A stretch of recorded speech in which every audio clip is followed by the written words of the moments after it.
Okay, so I just started the video here. It was acting weird before, so I had to just start it. If you are watching the video, go ahead and pause it right now, read the directions, and then take a look at how we set up our picture with the rates. And we did Pythagorean theorem to find the missing side length. But now we're going to take the derivative of the Pythagorean theorem, 2c dc dt. That's the derivative of c squared with respect to time. 2w dw dt. And then 2s ds dw. Yes, excuse me, ds dt. All right. So now we have side lengths and we have the rates of all of these pieces. And the ones that we know, dw dt is 5. ds dt was 3, that was given. And then the one we want to find is dc dt, but then we know all the other lengths. So the rest of this is just substitute and plug in and solve. We'll do that pretty quick here. Let's see, C had a length of square root of 306. We want to find dc dt, so we're going to leave that as is. And then 2w, w was the length that we actually traveled west, so that was 15 feet. dw is the rate at which we're traveling. S was the length that Megan traveled south, so that's 9. And ds dt is the rate at which she was traveling. So now it's just quick algebra.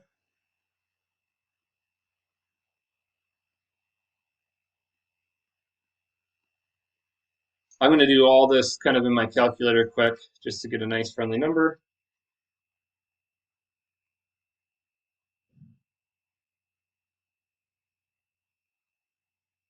And that all adds up to 204. And the last part,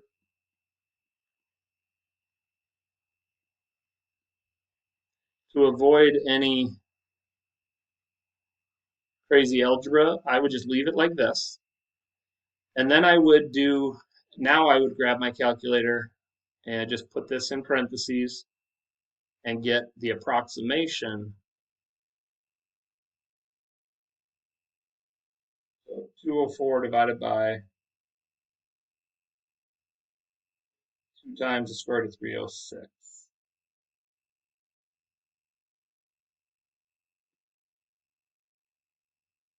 And then you should always round. You only round for your final answer. Everything else, if you took this as a decimal, you should take the entire decimal. Don't round until your final answer. And I'm going to round that to 3 decimal spots. And then we got to add our units. Well, since this is length, we're traveling in feet per second for south and west, so the distance between them would be feet per second as well. So the distance between us, as I'm planning my getaway, is growing at 5.83 feet per second. So there it is. This is a semi-famous type of problem, not the dance moves and me and Megan, but if you could think of it as a ship or a train. If a train heads west at this rate and a train heads south at this rate, right? What's the distance between them changing? And then I always got to show this because this is one of my all-time favorite pictures. The expectation anytime Megan attempts this dance move is this, but the reality usually ends up with me running away from her. This was taken at our wedding 3 years ago, so 2017. All right. So we've got a couple more problems to go through. This one was based off of Pythagorean Theorem. Insane dance moves, yep. Sorry, I just, wow, Wow, I'm sorry. I just ended up opening up my chat and I did not see all these questions. So I didn't, let me see if I answered everything. Um,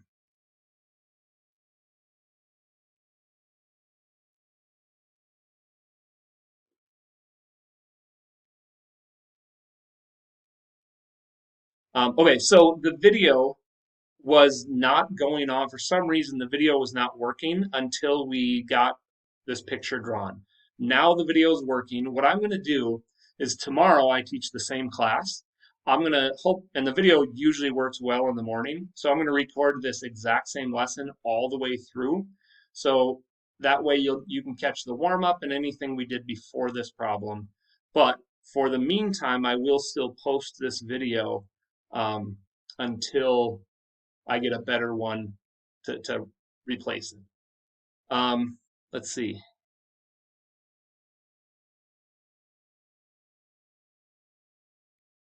Okay, so a couple questions. Why did we multiply by 3 here? And it was because of the rate.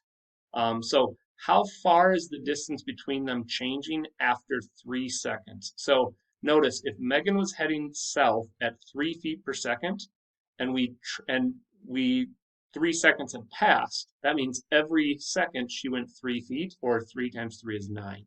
So that's why we multiplied this by 3. And then same thing here to find the exact distance. Ted's rate was 5 feet per second, and we traveled for 3 seconds. Um, so the 5 times 3 was 15. Um, as I was talking about that, I read the chat and the question that popped up says, "Are you a ginger?" The lighting right here. Um, you can definitely see the bald spot there. That has just now basically become my whole head because I decided to shave it. I had like dirty blondish hair, which was kind of red in certain light. So at times it could be red hair. I could be considered a ginger at times. Okay. So let's go over another question here. This one, I don't want to take all the time to have you write out the equation. So what I'm going to do is we're going to draw a picture and use this. This is a pretty famous style problem as well. And that's what we're trying to do is we're trying to do the ones that we think you're going to see on the AP test. So let's read this. We'll draw a picture and then we'll add more information as we go. So Olivia watches a hot air balloon fall to the ground. So I'm thinking right away, if it's falling at a rate, that means that this balloon is going down. And let's call this length B here. And it's a triangle, so I'm thinking let's call this A and C. I usually like to use A, B, and C because Pythagorean theorem, if we need to use it. I'm not saying we have to use Pythagorean theorem here. So we just want to be very careful. We're not always going to use Pythagorean theorem. But Olivia watches a hot air balloon fall to the ground at a rate. So if the balloon is falling down, it's going down like this, which means if I call this side length B, the rate for B is going to be negative 35 feet per minute. And I'll give you a second. I should have given you a second to draw your triangle here quick. So go ahead and do this. Draw the triangle. We've got Olivia here watching the balloon, and then the balloon is going down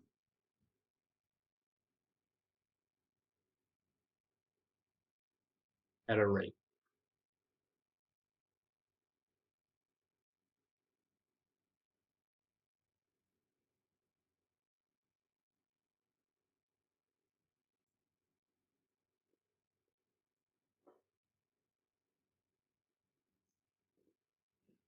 All right. So what else do we know? Well, if she is standing 25 feet away, so I label that as A, so A is 25 feet.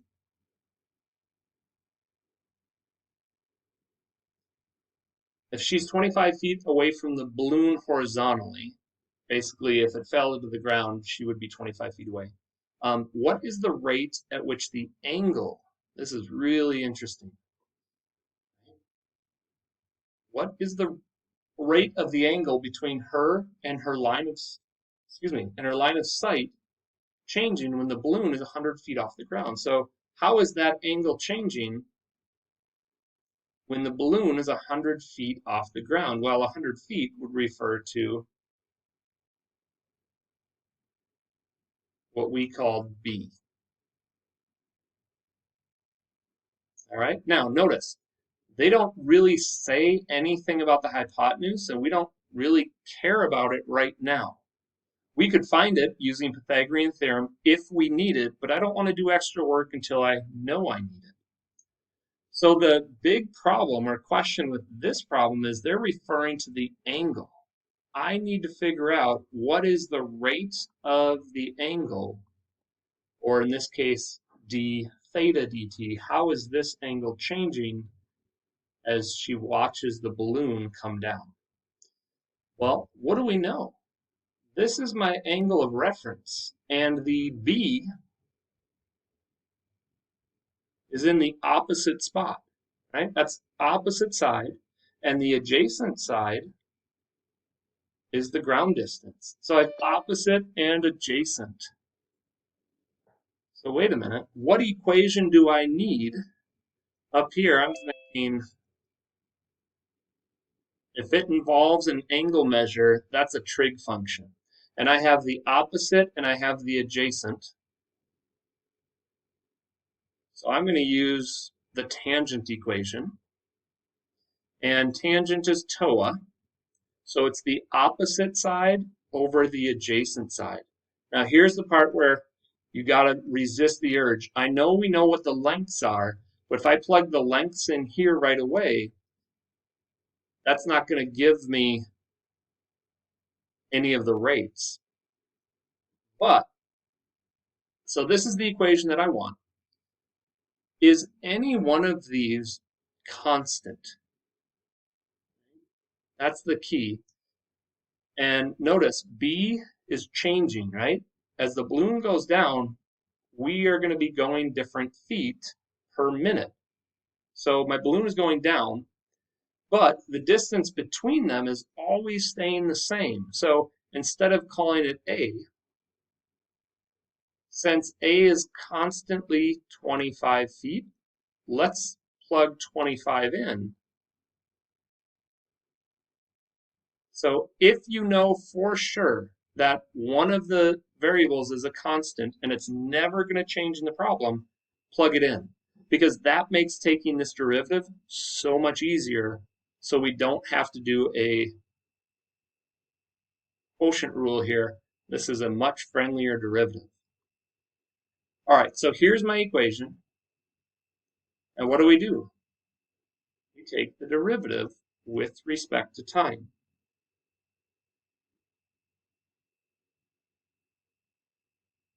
All right.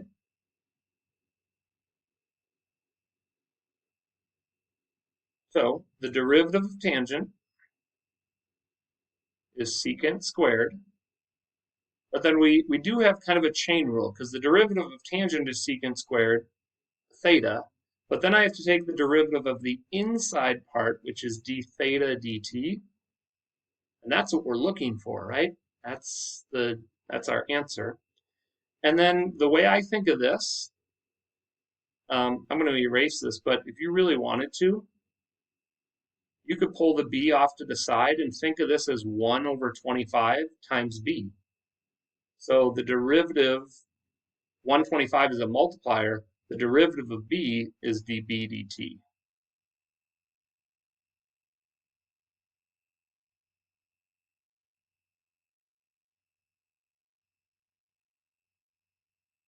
All right, so nothing crazy here. This was just really a quick power rule. Now comes the interesting / fun part, or challenging part, is we got to plug in what we know. Well, dB dt is the rate at which the balloon is falling down. We know that. That was negative 35 feet per second. It's negative because the balloon is going down, the distance is shrinking. And then comes the much more interesting piece, or the part that I can see being tricky, right? We have to find d theta dt, but I also need to figure out what is secant squared of theta. So I'm going to put some side work here. I just want to push this over.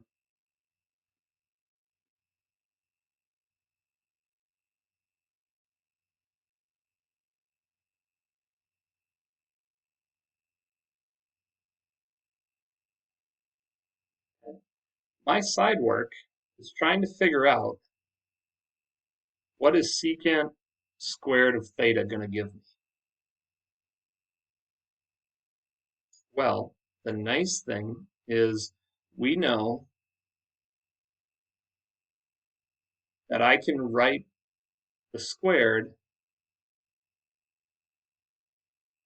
like this, right? Just that squared can be pulled out. And then I know that secant is the reciprocal of cosine. And cosine, the secant is the reciprocal of cosine. Well, cosine is adjacent over hypotenuse. So if I flip that, this is the hypotenuse over the adjacent. So I'm going to take the length of the hypotenuse over the length of the adjacent. And that's what's going to replace secant squared. So this is a Algebra 2 pre-calculus concept right here that they're testing you on. And that means I actually do have to find the hypotenuse. Well, I know the opposite side. I know the adjacent side. So we're going to do Pythagorean Theorem quick.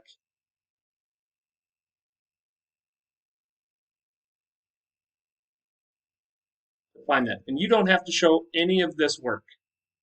Right? This can be all done in your calculator, and actually I would encourage you to do so, because that's some pretty big numbers.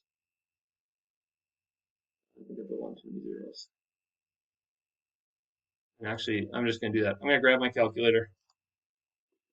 I'm going to do 100 squared plus 25 squared. And then if this is a really nice friendly number, I'm going to take it. So I'm going to take the square root of both sides, but it's a decimal. So what I'll do is I'll leave it as the square root of 10,625. Okay, so notice I'm not using any rounding yet. Well, and you'll see the benefit here. So if that's the hypotenuse, and I want the hypotenuse, make this a little bigger.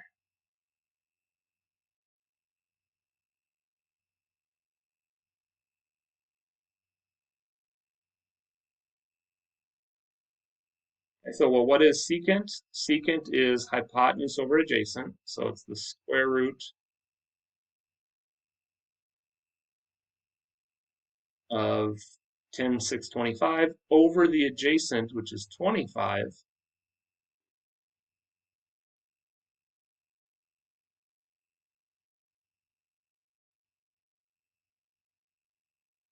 Well, then, if I square both pieces, so if I square the top and square the bottom, squaring a square root goes away. And then squaring 25 is 625. And that is the value of secant squared.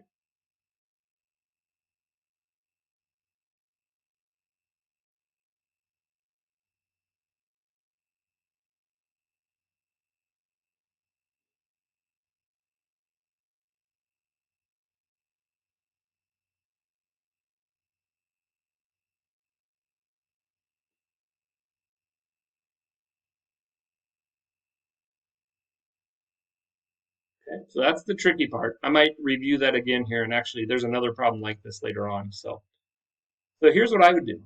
I have to get d theta dt by itself. And I know that if I simplify the left or the right side, I get negative 35 over 25. And that could reduce. And then I'm going to move I'm going to divide by a fraction, but that's the same as timesing by the reciprocal.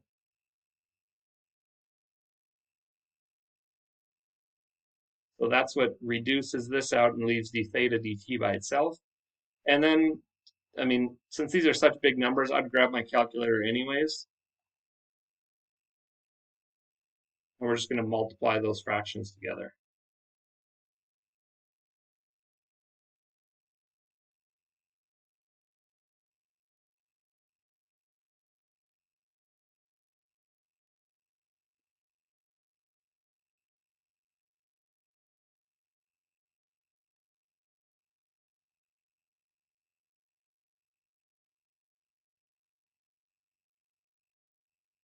And then because it's our final answer, we're going to round to 3 decimals. And the interesting thing, what are my units? We're changing, the balloon is falling at feet per minute, but the angle is always measured in radian measure. So that's officially radians per minute because that's how we measure the angle, is radians. So a little bit of a tricky problem. I'm going to do a quick recap just to show you what we did again. Okay, we read the problem and we figured out that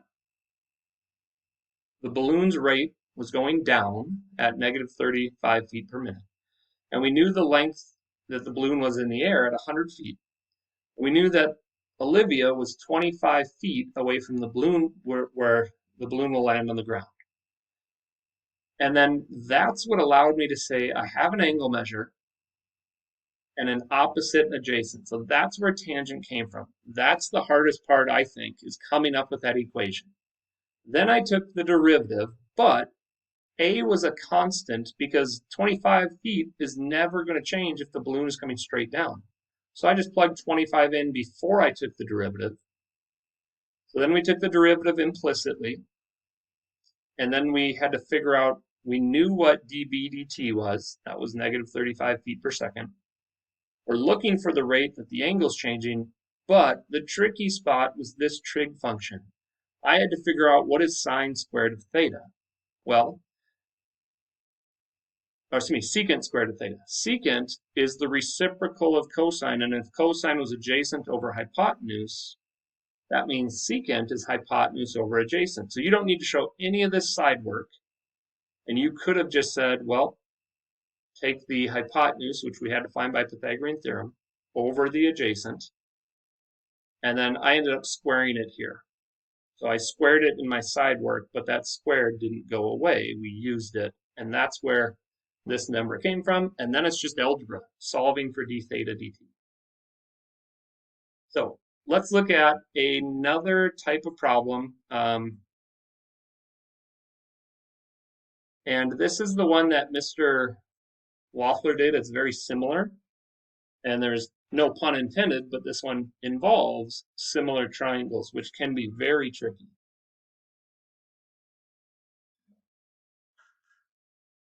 My advice for you guys, so we're not spending a lot of time writing everything down, is you don't have to write this problem, but let's draw our picture, and the picture should have everything else that's set up.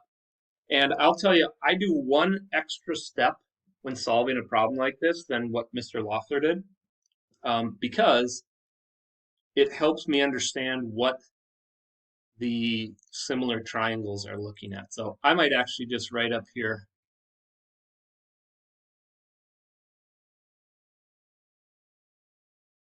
this is a similar triangles type problem. All right, let's draw our picture after we get done reading. So Charlie is 6 feet tall and is walking away from a lamppost that is 12 feet tall at a constant rate of 2 feet per second. Since they're walking away, that means that that rate is growing because it's growing the length. At what rate is her shadow changing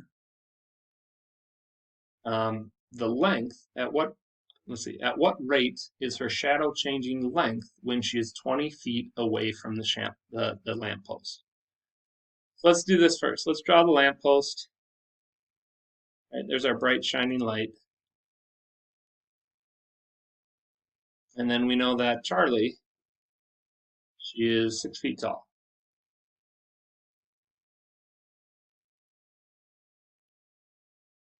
She's got new fancy shoes. All right, so what's going to happen is the light is going to hit Charlie's head, and then her shadow is going to be the part right here. So let's call that x. It doesn't matter what variable. You could use s, but my s's looks like 5s. So there's a shadow length. But we know a couple other things. We know that the lamppost is 12 feet tall. We know Charlie is 6 feet tall. And we know that she is walking away. So she is walking away. This distance is growing. Now, we need another variable to call it. It doesn't matter. Let's use A for away. So let's call that A, which means the rate at which she is moving away is growing at 2 feet per second. And since it's growing, it's a positive rate.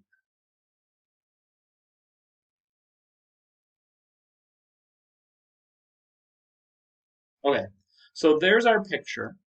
What we want to find is what is the rate at which the shadow is changing. So I want to find dx dt.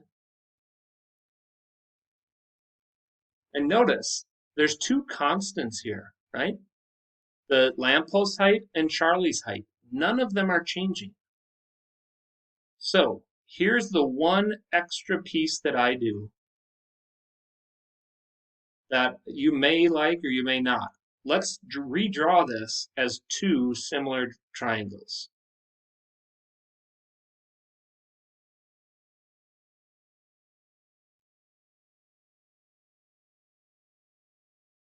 And the reason why they're similar is because the lamppost and Charlie's height are both perpendicular, so those are both 90 degrees, and then they share this angle right here. So by angle-angle similarity from geometry, these triangles are similar. All right, and they don't have to be crazy. We're just going to draw the lamppost. That's 12 feet. And then the distance, this is the interesting part, the distance between the lamppost and the end of the shadow is the away value A plus the X value.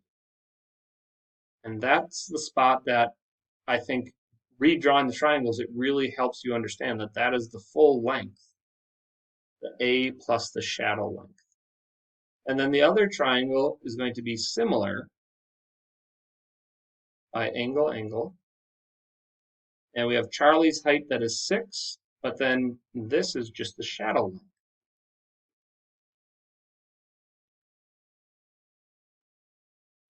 Okay, so I like viewing this. If you can view these two similar triangles without redrawing it, cool. Don't do it, or don't draw these triangles.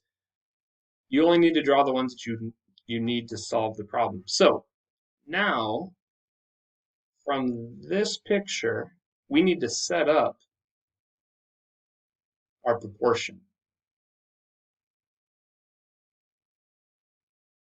which is our equation, right? And there's a couple ways to do it. You can say 12, you can say this length to this length is equal to this length to this length. I like to compare similar heights. So I like to say, well, 12 feet to 6 feet has to equal, so I compared the height of the lamppost to the height of Charlie, the length of the full distance, which is A plus X, compared to the length of the shadow. And like we said, there's multiple ways to set up these proportions, so it really doesn't matter how you set it up. But before I take the derivative, if I was to take the derivative of both sides now, this part right here would be a quotient rule. I want to try to avoid a quotient rule. So I'm going to do a little bit of algebra first. and we're just going to cross multiply. So 12 times x is equal to, and if you can do this in your head, you can do 6 times a and 6 times x. So I get 6a plus 6x. Cross multiply the other way. But now we can move the x over.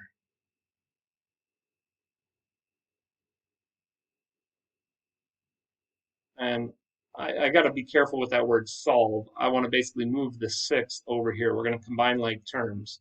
So if I subtract a 6, this is my equation now.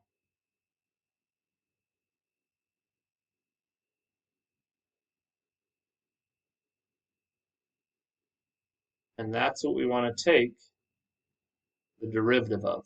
So a lot of work to get to where we need to, but then the derivative, notice we didn't do any calculus yet.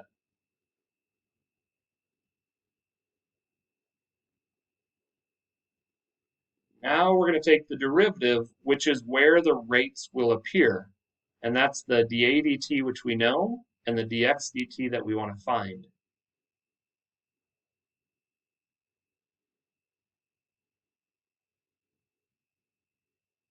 All right, so if I take the derivative of 6x dx dt,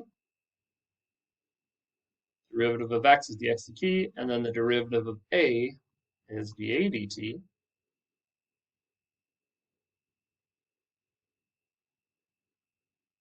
Now it's really quick. We know what dA dt is. They gave us that, right? We want to find dx dt.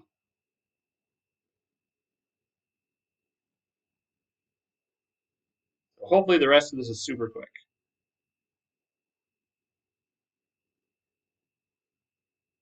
We know dA dt is 2.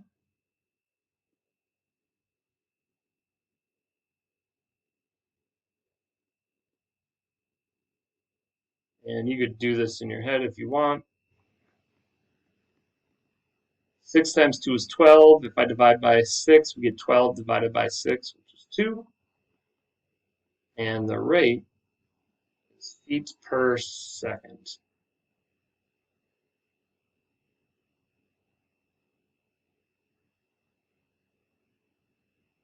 So yeah, the question is, where did this x and this a go? Well, we took the derivative of each piece. So that 6x, the derivative of 6x is just 6, and then dx dt. The derivative of 6a is just 6, but then we have to put the rate dA dt because we're taking the derivative of a with respect to time, and we're taking the derivative of x with respect to time. So that's where the x and a, they didn't disappear, but they turned into rates because they were just the first power. If there was a squared here, that would be a little bit of a different problem. And there we go. So how fast is the shadow growing? The shadow is growing at 2 feet per second, which actually happens to be, this is coincidentally the same as the rate that she's walking away, which isn't always the case. So just be careful on that. It's not always the case, and we want to show the calculus work that gets there. Okay, so this looks like a lot, and I do want to point out that if you are really in tune with what this picture is saying, you could technically take this information and really jump to right here, and then quickly do some algebra and get your equation that you need here. Okay, so one last problem, and then we're done for today.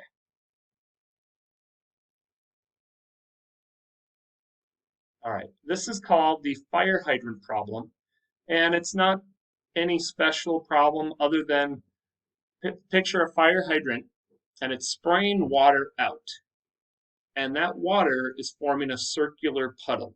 So the rate that the water is coming out is affecting the rate at which the radius is growing. So that's how this is a related rate problem.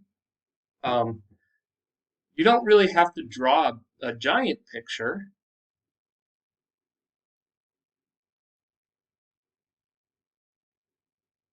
Some people like to draw a fire hydrant and it's spilling water out.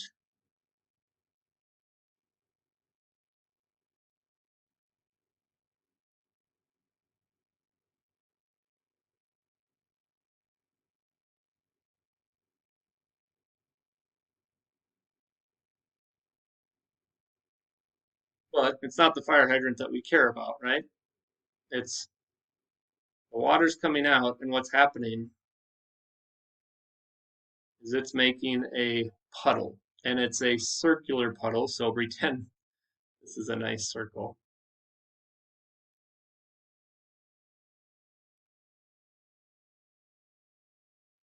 It's not much better, but what does a circle have? A circle has a radius, and the water is flowing, and this circle is increasing. The circle is growing, so the fire hydrant is spraying the water at a rate. Now notice right here,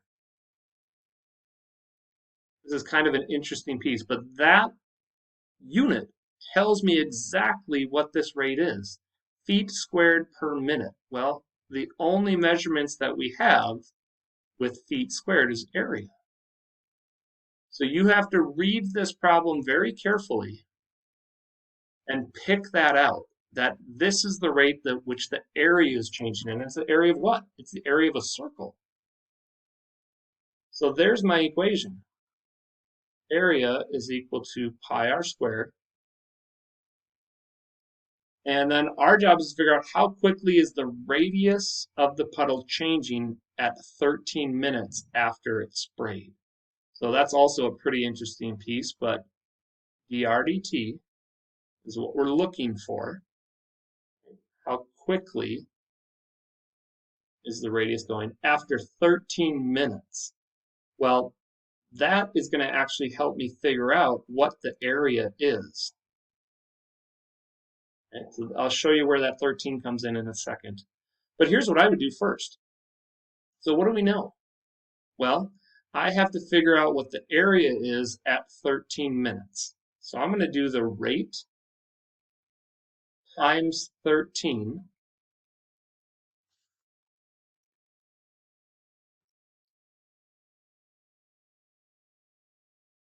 And that tells me that there are 16, or I should say 1,625 cubic feet of water. So I had to do just a little bit of work. I had to use the fact that we know how fast the rate is coming out, but just to figure out what the total area is, we had to take how many minutes that rate was pouring out. Now it is assumed that this is like a minuscule height, right? There's no thickness to this. It's not a volume. It's just an area problem. So there's a little bit of assumption here, but that's the big piece. All right, now that's going to come into play. But we know the rate that the area is changing. We know the size of the area, and we can now figure out everything else. So what I'm going to do is I'm going to take the fact that I know I have a circular puddle and it's forming at a circle. So I'm going to take the equation of area. And we're going to take the derivative of all pieces. So dA dt. We know that the 2 is going to come down. But then there's an r left over and there's a dr dt. So you might be thinking, where does this area come into play?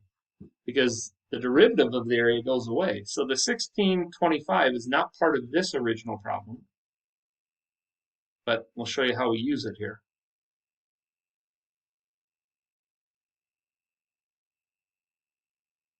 All right, so dA dt is the rate at which the area is changing. That is 125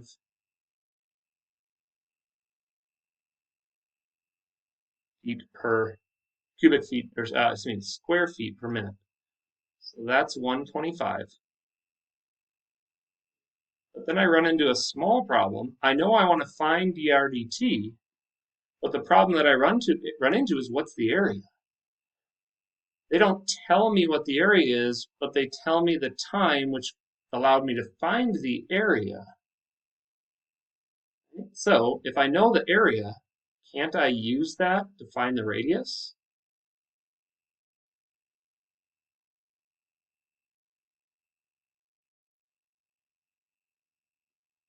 So we're taking this idea that we know that the area is 625.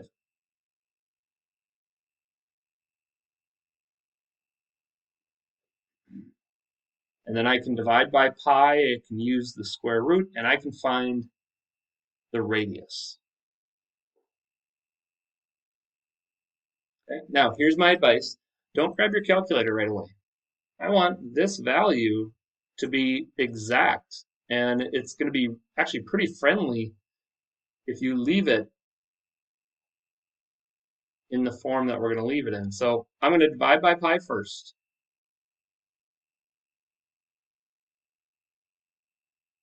And then I have the square root.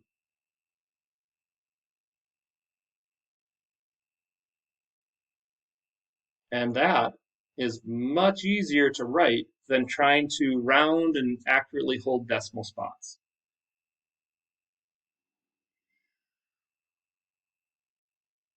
There is the radius.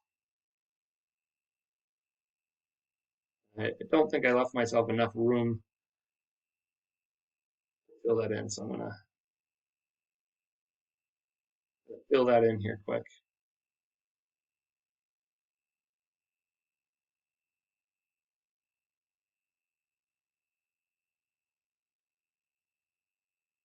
And we do have to be careful because this pi is under the square root, so it does not cross out or reduce out with this pi right here.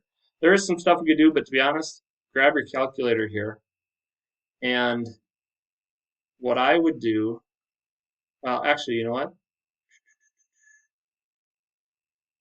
We're going to take all of this and divide it over. And then in the bottom, we're just dividing by 2 pi times the square root of 1625 over pi. So it doesn't look pretty, and it lets you in on a little secret. If you didn't have a calculator, this would be completely acceptable as an answer. Right? In my mind, that actually looks better than if I had a calculator. All right, so then we just have to simplify. What I'm going to do first is do the inner part of the parentheses. Maybe I'll show you on my calculator.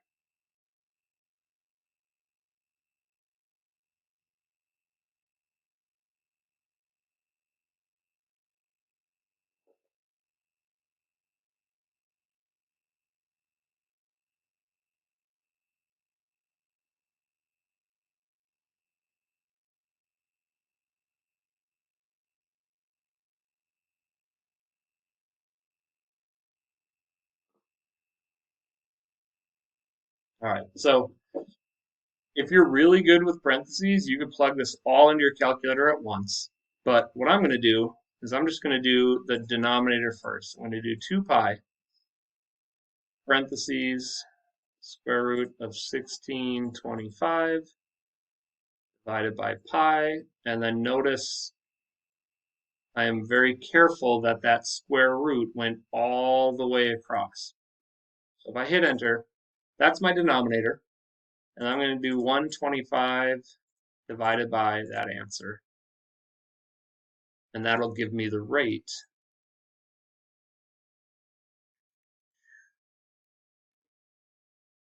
that I need.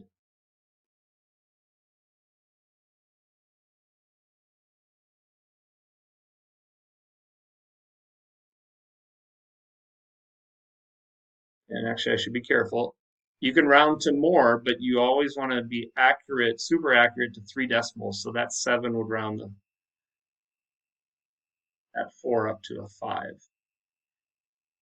And then it's radius, so it's just single units. And that will be feet per minute.